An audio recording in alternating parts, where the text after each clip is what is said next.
Miracles. Some believe, some do not. The same applies to spirits as well.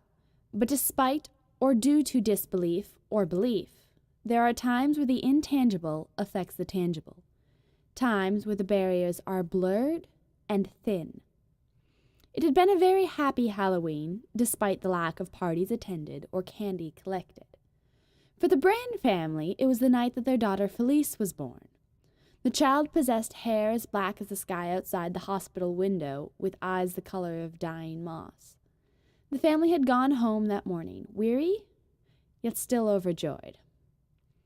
And as the years passed, one by one, Felice grew. A happy, if somewhat quiet, child. She loved the teddy bear that her grandpa had said matched her hair when he gave it to her for her 3rd Christmas.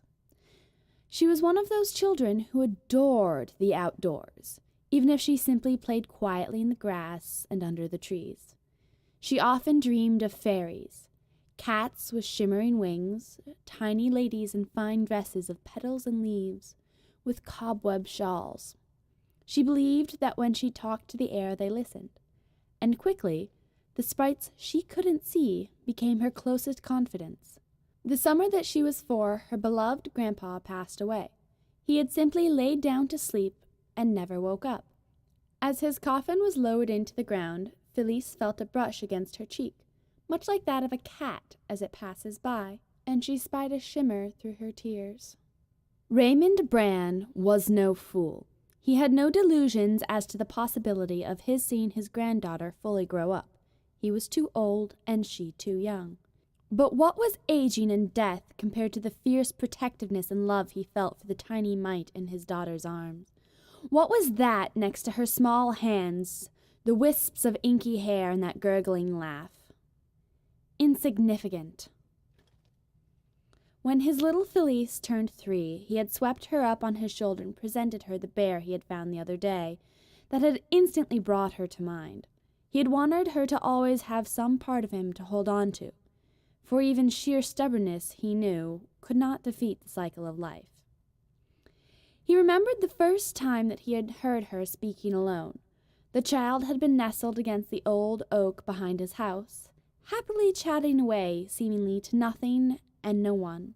At least, that's what would have been what many, including her parents, thought they saw. He, however, saw the shimmering beneath leaves and behind roots. He heard the unusual silence.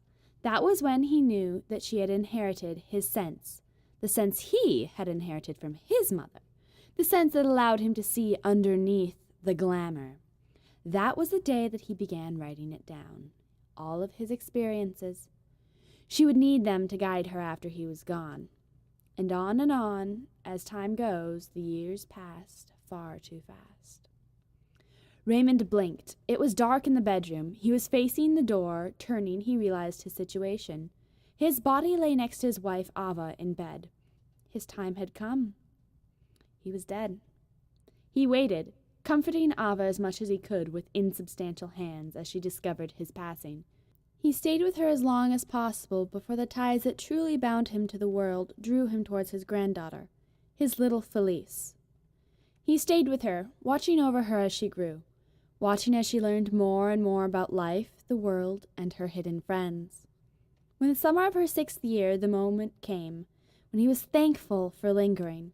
His daughter Alma was sitting in the back seat next to Felice. They were on their annual visit, going to see him and Ava, who had passed only a year after he had. There had been a screeching, the only warning, but just enough of one. He barely managed to pull Alma and thus Felice back, and he stayed until she was safe at the hospital, her and Alma, until they were safe. She would have the chance to see the world he had. And as he faded, he smiled.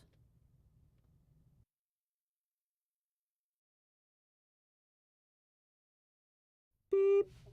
Ah. Shut up! Beep. They were heading towards their Beep. He barely, Beep. because he was just, and I added the. Yeah. Go ahead, justify yourself. No, shut up. Beep. Is that the end? Yep. sound so hopeful. What?